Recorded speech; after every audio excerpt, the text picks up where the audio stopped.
Marami ang naniniwala ng pagkakasama ni Luis Neri at ni Casimero sa mga usap-usapan ay hindi nagkataon lamang kundi susundin ang momentum ng anunsyo. At tama nga ang sinabi ni Casimero dahil ngayong April 21, merong anunsyo. At mukhang nagkakatotoo ang sinabi ni Casimero na may pasabog na ilalabas ang kampo ni Kamida within this week. Bagamat ang mga pangunahing card na inilabas para sa Volume 5 May 23 ay nakatutok sa WBA Asian titles tulad ng laban ni Surya Dharma at ni Saken Bibo Sinov, hindi pa rin isinasara ang pinto para sa iba pang mga boksingero. Bakit posible?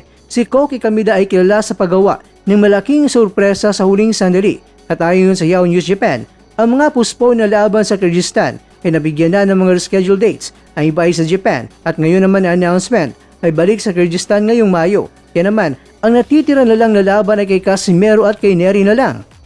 Mga kakwento, manatiling nakatutok sa Psycho X Last Official o kay Koki Kamida ng mga social media accounts sa bilis ng takbo ng balita mula sa Japan at ang inside info ni Casimero. Maaring hindi lang tayo manonood ng Kamida vs Nunez sa Mayo, kundi isang mas malaking anunsyo pa ang paparating tulad ng sinabi ni Casimero na within this week ay i-anunsyo na ng kanyang promoter ang Casimero kontra Neri. Kaya kung hindi pa kasali ngayon, ay abangan na lang natin mga kwento dahil susunod na talaga yan ang fight announcement na ito, ang bakbakan